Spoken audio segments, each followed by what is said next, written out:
भारत माता की, भारत माता की, छत्रपति शिवाजी महाराज की, धर्मवीर छत्रपति संभाजी महाराज की, जय भवानी, जय भवानी, नमः पार्वती पते हर हर।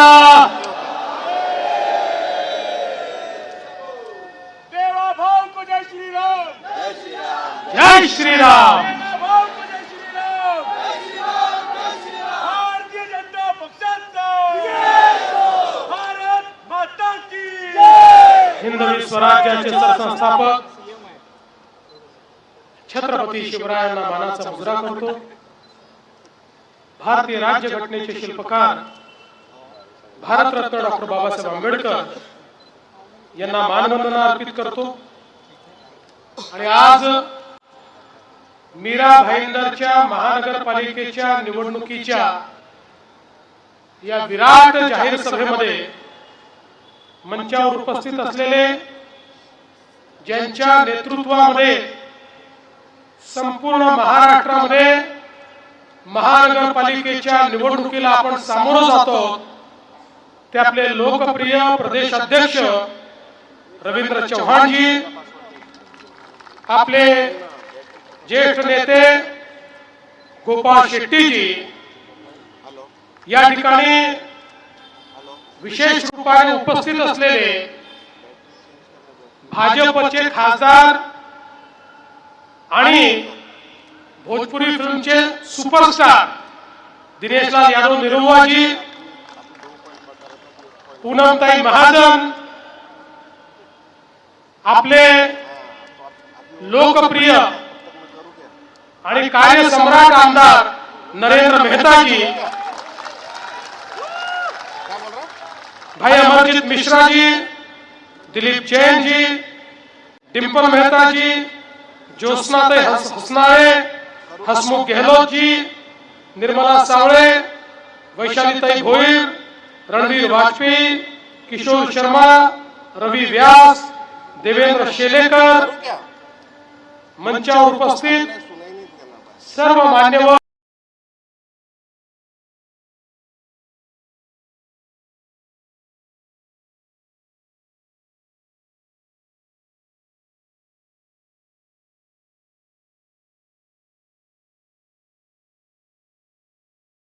भावांनो,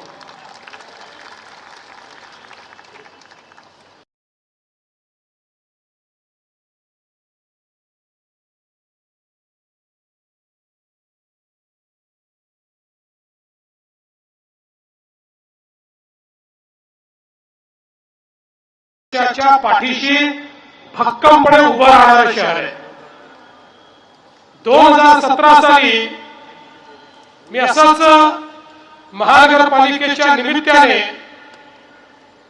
आपल्या पुढे आलो होतो आणि त्यावेळी आपल्याला विनंती केली होती की या महानगरपालिकेमध्ये भारतीय जनता पक्षाची सत्ता आणा। आणि मी अतिशय गर्वाने सांगतो की मीरा भाईंदरकरांनी त्याला प्रतिसाद देत पूर्ण बहुमतात 2/3 मेजॉरिटीने भारतीय जनता पक्षाला निवडून दिलं। आणि आपल्याला माहिती आहे की त्यानंतर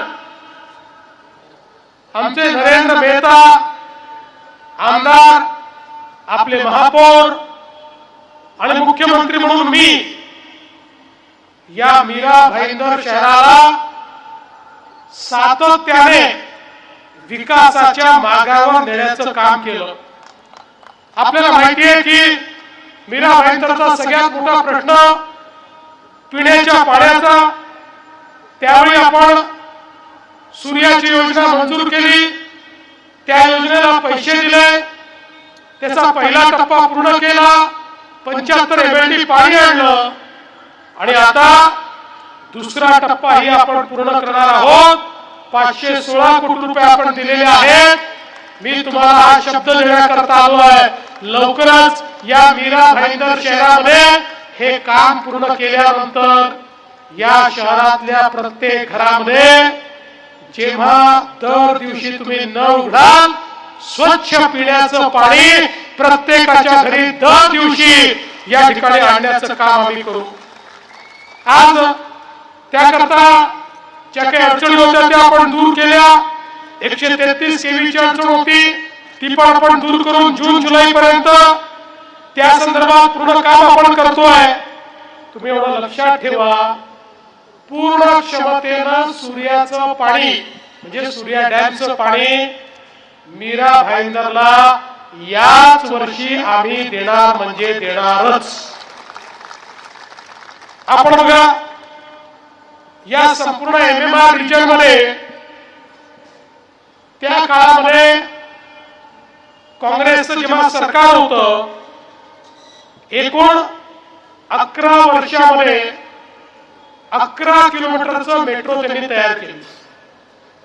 ज्यावेळी मी मुख्यमंत्री झालो त्यावेळी मी हा निर्णय केला की आपल्याला हा संपूर्ण MMR रिजन हा मेट्रोच्या माध्यमातून या ठिकाणी कनेक्ट करायचा आहे आणि त्या दृष्टीने 475 किलोमीटरचं नेटवर्क या MMR रिजन मध्ये आपण प्लॅन केलं। मला आजही आठवतं की नरेंद्र माझ्याकडे आला आणि मला म्हणाले की साहेब तुम्ही वेस्टर्न एक्सप्रेसवेवर मुंबईमध्ये मेट्रो आणली आहे पण ही मेट्रो आमच्या मीरा भाईंदरला देखील आली पाहिजे। आणि 15 दिवसात मी निर्णय घेतला आणि मीरा भाईंदरची मेट्रो मंजूर केली, त्याचं टेंडर काढलं, त्याचं काम सुरू केलं। आज आपल्याला माहिती आहे ट्रायल झाले आहेत। माझी यानंतरची सभा अंधेरीला आहे। मी सांगितलं होतं लवकर पूर्ण करा म्हणजे इथनं अंधेरीला मेट्रोने जाईल, पण थोडा उशीर झाला। पण या महिन्याच्या जानेवारी महिन्याच्या शेवटापर्यंत आपण ही मेट्रो सुरू करणार आहोत। मेट्रो 9 असेल, मेट्रो 7A असेल, दहिसर ते मीरा भाईंदर, अंधेरी ते छत्रपती शिवाजी महाराज टर्मिनस, या सगळ्या ज्या मेट्रो आहेत याचा फायदा आपल्या मीरा भाईंदरला या ठिकाणी निश्चितपणे होणार आहे।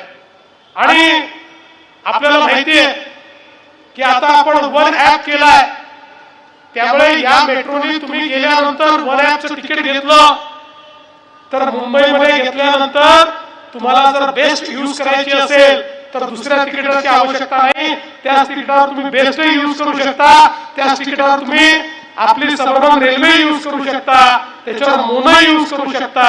अशा पद्धतीनं हे इंटिग्रेशन केलंय।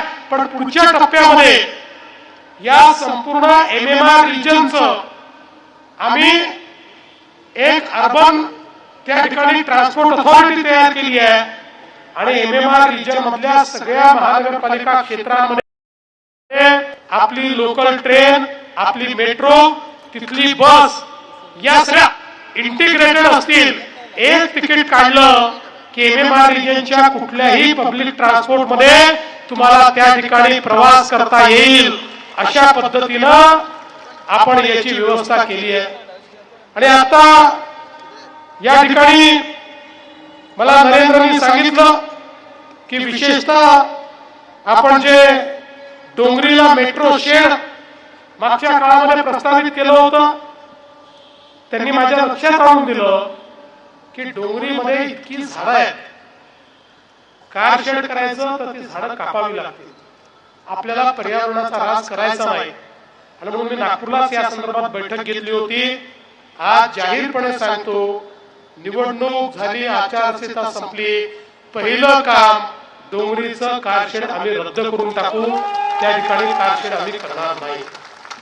बंधू भगिनींनो, आपल्याला माहिती आहे आता मेट्रो 10 कायमुक्त शिवाजी चौक ही देखील आपण हातामध्ये घेतली आहे। यामुळे ठाण्याची पण आपली कनेक्टिव्हिटी अतिशय चांगल्या पद्धतीने होणार आहे। आणि हे सगळं करत असताना विशेषतः आपल्याला माहिती आहे की ठाण्यापर्यंत ही जी कनेक्टिव्हिटी आपण सगळी करतोय, मीरा भाईंदरला मुंबईवरनं यायचं असेल तर आज वेस्टर्न एक्सप्रेस वेवर आपली काय हालत होते याची आपल्याला सगळ्यांना कल्पना आहे. मला अनेक लोक म्हणतात, भाई साहब कुछ करिए, इतना ट्रैफिक है. वेस्टर्न एक्सप्रेस ये ऐसा एक्सप्रेसवे है कि मुंबई का 60% ट्रैफिक ये वेस्टर्न एक्सप्रेसवे से जाता है और लोगों को 3-3 घंटे इसमें इंतजार करना पड़ता है. अब हम लोगों ने एक सीमलेस कनेक्टिविटी तैयार की.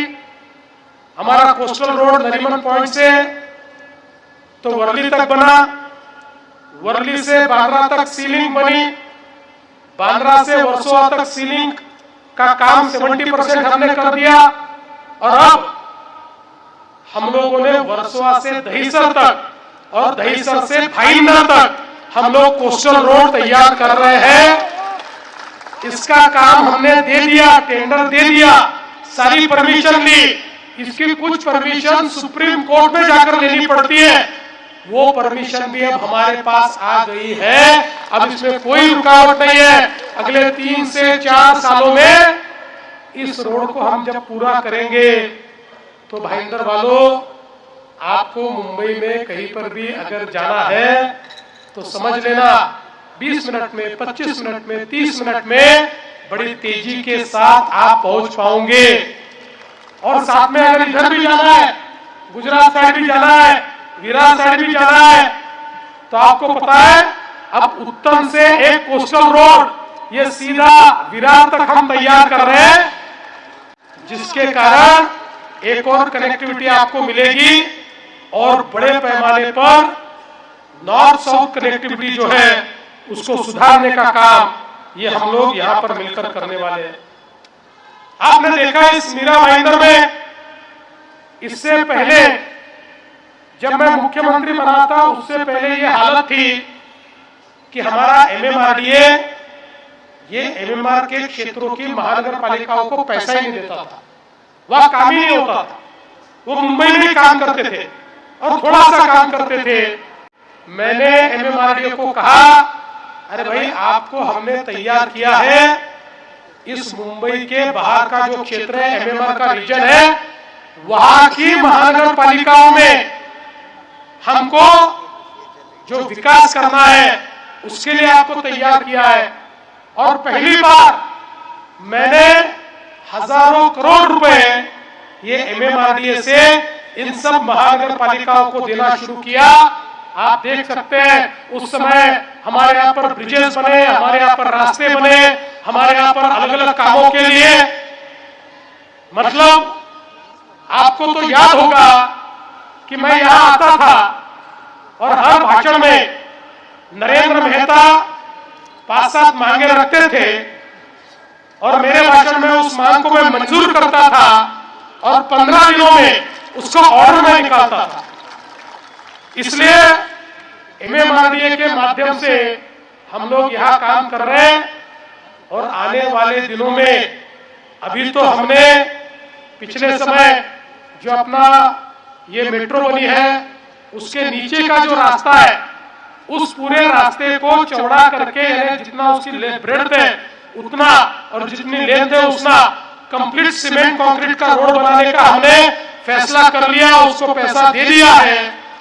लेकिन आने वाले समय में मीरा भाईंदर के सारे प्रमुख डीपी के रास्ते ये सीमेंट कंक्रीट के हम बनाएंगे ताकि यहाँ पर कोई गड्ढा न पड़े, कोई इसका मेंटेनेंस करने की आवश्यकता यहाँ पर न रहे.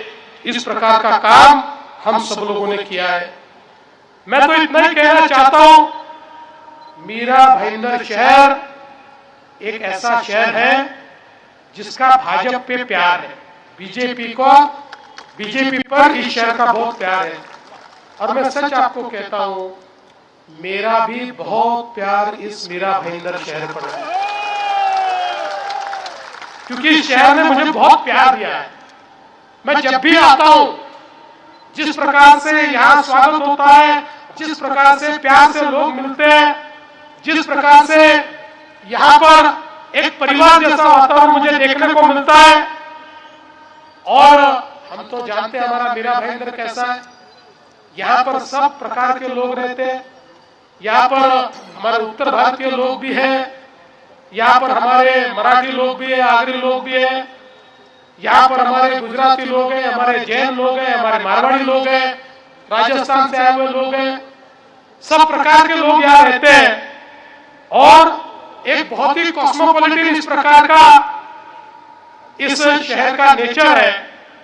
और मुझे नरेंद्र बार बार कहते हैं, चाहे हमारा उत्तर भारतीय समाज हो, चाहे जैन समाज हो, इन सबके बहुत कार्यक्रम होते हैं, अलग अलग समाजों के कार्यक्रम होते हैं और उनकी मांग होती है कि अलग अलग समाजों को आप जगह भी दें और वहां पर उनके भवन भी बांध कर दे। तो मैं आज आपको ये वादा करने के लिए आया हूं, जगह आप ढूंढिए। जो जगह आप ढूंढेंगे सरकार की ओर से वो जगह मुफ्त में हम लोग उन भवनों के लिए देंगे और आवश्यकता होगी तो उसके लिए भवन बांधने का निधि भी सरकार की ओर से देंगे, ताकि यहाँ पर ये जो अलग अलग प्रकार की संस्कृति, अलग अलग प्रकार का कल्चर है, ये साथ में मिलकर रहे। और मुझे बड़ी खुशी है कि एक जो हमारा मुंबई का और एमएमआर रीजन का जो कल्चर है वो भी इस एमएमआर रीजन में मुझे देखने को मिलता है, इस मीरा भाईंदर में मुझे देखने को मिलता है। यहाँ का एक और बहुत महत्वपूर्ण प्रश्न है, पुरानी जो हमारी बिल्डिंगें हैं उसमें से कुछ डायलैपिडेटेड हो गई, लेकिन 30 साल नहीं हुए, इसलिए उनका प्रश्न है। उसके लिए एक क्लस्टर की नीति सामने आई और मुझे कई लोगों ने बताया कि अभी आई हुई क्लस्टर की नीति के कारण यहाँ की समस्या छूट नहीं सकती, उसमें यहाँ की समस्या और गंभीर होने वाली है। इसलिए मैं आपको आश्वस्त करना चाहता हूं, अभी उसको हमने अंतिम स्वरूप नहीं दिया है। इस क्लस्टर की नीति में मीरा भाईंदर के लोगों के फायदे के लिए आपको क्या क्या बदलाव चाहिए वो आप मुझे बताइए। उन सभी बदलाव के साथ एक नई नीति हम लाएंगे ताकि यहाँ का जो पुनर्विकास और क्लस्टर डेवलपमेंट है उसको हम ठीक ढंग से कर पाए और उसके माध्यम से हम लोग एक अच्छा कार्य यहाँ पर कर पाए। मैं तो इतना ही कहना चाहता हूँ कि आज एक आधुनिक शहर के रूप में हम लोग मीरा भाईंदर को डेवलप करना चाहते हैं। यहाँ पर जो हमारा हॉस्पिटल है, पंडित भीमसेन जोशी हॉस्पिटल, ये हॉस्पिटल पिछले समय हमने महानगर पालिका को दिया, फिर महानगर पालिका की कुछ समस्याएं थी, सरकार की तरफ लिया। अब हम लोग ये प्रयास करेंगे इस हॉस्पिटल का विस्तार करके इसको मल्टी स्पेशलिटी हॉस्पिटल में कैसे परिवर्तित किया जाए ये हम करेंगे। और वैसे भी आपको पता है कि हमने महात्मा फुले जन आरोग्य योजना तैयार की। महात्मा फुले जन आरोग्य योजना में अब 5 लाख तक का इलाज हर नागरिक को हमने मुफ्त में दिया है। और कुछ बीमारियां ऐसी है जिसमें 5 लाख से ज्यादा इलाज के लिए पैसा लगता है, ऐसी 10 बीमारियों के लिए 35 लाख तक हम इलाज मुफ्त में करने वाले हैं, ऑपरेशन मुफ्त में करने वाले हैं। और इसके लिए मीरा भाईंदर में कुछ अच्छे अस्पताल एम्पैनल करके प्राइवेट हॉस्पिटल को भी ये योजना लागू है। तो मीरा भाईंदर में अभी एम्पैनल अस्पतालों की संख्या कम है, इसलिए हम नए एम्पैनल हॉस्पिटल एम्पैनल भी करेंगे और सरकारी हॉस्पिटल में भी प्राइवेट हॉस्पिटल से अच्छी व्यवस्था और सब प्रकार की बीमारियों का इलाज, मल्टी स्पेशलिटी और साथ साथ सभी प्रकार के ऑपरेशंस हो पाए, ऐसी व्यवस्था इस मीरा भाईंदर में आने वाले दिनों में हम लोग करने वाले हैं, जिसके माध्यम से यहाँ के लोगों का स्वास्थ्य सेवाएं ये प्राप्त होनी चाहिए। आज शहर में पार्किंग की व्यवस्था करने की आवश्यकता है, पार्किंग प्लाजा यहाँ बनाने की आवश्यकता है। जो यहाँ पर रास्ते पर घूमने वाले हमारे प्राणी हैं, उनके लिए भी लगातार मांग आती है कि उनका भी एक अस्पताल बनना चाहिए। हम सब लोग भूत दया वाले लोग हैं, हमारा मनुष्य के साथ साथ प्राणियों को भी साथ में लेकर जीने वाले हम सब लोग हैं, इसलिए उनका भी अस्पताल हो, ये भी मांग यहाँ आती है। ऐसी कई मांगे हमारे सामने रखी हुई है। झोपड़पट्टी का भी पुनर्विकास हमको करना है, और विशेष रूप से अब तो आपके लिए सबसे अच्छी बात यह है कि हमारे प्रधानमंत्री जी को हमने ये कहा था कि सॉल्ट पैन पर जो झोपड़पट्टी वाले या अतिक्रमण धारक बैठे हैं उस जगह को आप हमारे राज्य सरकार को दीजिए। हम राज्य सरकार के माध्यम से और महानगर पालिका के माध्यम से वहां पर प्रधानमंत्री आवास योजना तैयार करेंगे और सभी झोपड़पट्टी वासियों को वहां पर घर देंगे और वहीं पर उनका पुनर्वास करेंगे। मैं आपको बताना चाहता हूं, इसकी पॉलिसी तैयार हो गई है। और अभी आपने जो मांग की, नरेंद्र मेहता जी, जल्दी ही जैसे ही आप यहाँ पर अपना महापौर बैठाएंगे वैसे ही ये जगह भी आपको देने के लिए मैं पूरा प्रयास करके वो आपको यहाँ पर मिलवा दूंगा। मैं आज बहुत लंबी बात नहीं करना चाहता, बहुत चीजें हमको करनी है। उत्तर के पास में यहाँ पर हमारे जो मच्छीमार हैं उनके लिए भी हमको काम करना है, उनके लिए भी प्रॉपर्टी कार्ड हो, उनके लिए बाजार हो, ये कई व्यवस्थाएं हमको करनी है। और मैं ऐसा मानता हूं कि आने वाले दिनों में बहुत बड़े पैमाने पर हम लोग यहाँ पर पैसा भी दे रहे हैं और देने वाले। आपको पता है मोदी जी ने अमृत की योजना लाकर हमारे शहरों के लिए एक ऐसी हम सब लोगों को भेंट दी है, एक ऐसी सौगात दी है कि जिसके कारण शहरों के पर्यावरण को हम लोग बचा पा रहे हैं। आज अमृत के माध्यम से चाहे वो अंडरग्राउंड सीवेज सिस्टम हो, पीने के पानी की योजना हो, यहाँ पर जो हमारे कचरे का व्यवस्थापन है, ऐसी सारी चीजों के लिए बहुत बड़े पैमाने पर पैसा मिलता है। और हमारे इस मीरा भाईंदर के लिए भी 491 करोड़ रुपए ये अंडरग्राउंड सीवेज सिस्टम के लिए मिले हैं, स्ट्रॉन्ग वाटर के लिए 92 करोड़ रुपए मिले हैं, यहाँ पर जो कचरा है उसके व्यवस्थापन के लिए भी बहुत बड़े पैमाने पर पैसा मिला है। अब मैं ये सारे काम आपको बताता रहूंगा तो समय थोड़ा कम, मुझे आगे में भी 2 और सभाएं करनी है तो समय मेरे पास कम है। मैं तो आपको इतना ही बताने के लिए आया हूं, आज इस मीरा भाईंदर में ये महानगर पालिका को जो आप चुनकर दोगे, इन भारतीय जनता पार्टी के नगर सेवकों को आप चुनकर दोगे, उनकी गारंटी लेने के लिए मैं यहां पर आया हूं, गारंटी लेने के लिए। ये चुनाव ये नरेंद्र मेहता का चुनाव नहीं है, ये चुनाव इन पार्षदों का चुनाव नहीं है, कारपोरेटर का चुनाव नहीं है, ये चुनाव मीरा भाईंदर के भविष्य का चुनाव है। और मीरा भाईंदर का भविष्य कौन सुरक्षित रख सकता है, इसका ये चुनाव है। हम हमारे प्रधानमंत्री जी के नेतृत्व में एक परिवर्तन कर रहे हैं। हम शहरी लोगों का जीवन इसमें ईज ऑफ लिविंग लाना चाहते हैं, और अगर ये ईज ऑफ लिविंग लाना है तो इस महानगर पालिका को पूर्ण बहुमत के साथ भारतीय जनता पार्टी को आपको चुनकर देना पड़ेगा। देखिए हमारा ट्रैक रिकॉर्ड ऐसा है कि हम जो कहते हैं वो करते हैं, हमने करके दिखाया है। और यहां पर हमारी इतनी बहनें बैठी हुई है, जिस समय विधानसभा के चुनाव में हमको पूर्ण बहुमत मिला, सारे रिकॉर्ड तोड़कर हमने सरकार बनाई, तो लोग कहने लगे अब तो इनका चुनावी जुमला समाप्त हो जाएगा, अब इनको इतनी सीटें मिली, ये पहला काम करेंगे, अब ये लाडली बहना की योजना बंद करेंगे। अब 1 साल से ज्यादा हो गया, लाडली बहना शुरू है। और मेरी सब बहनों को कहना चाहता हूं, जब तक तुम्हारा देवा भाऊ मुख्यमंत्री है लाड़की बहन योजना शुरू ही रहेगी, इसको कोई समाप्त नहीं कर सकता। लेकिन नरेंद्र भाई,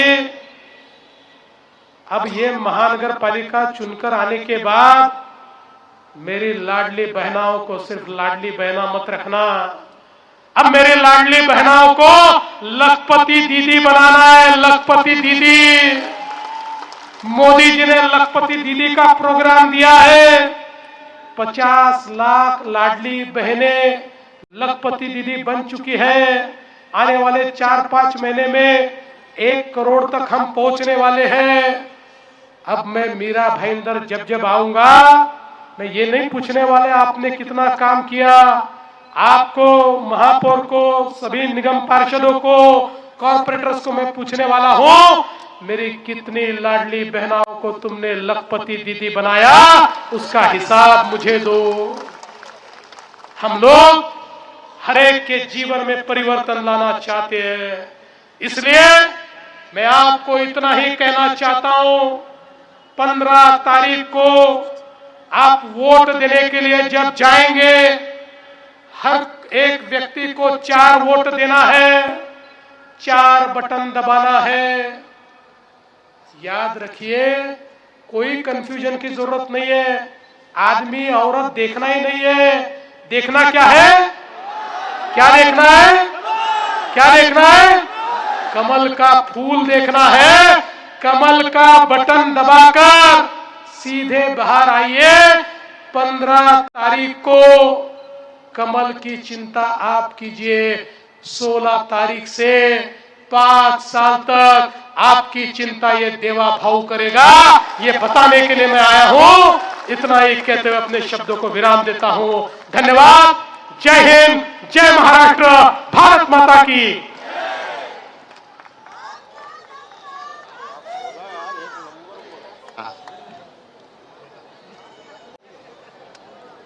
हॅलो चेक चेक.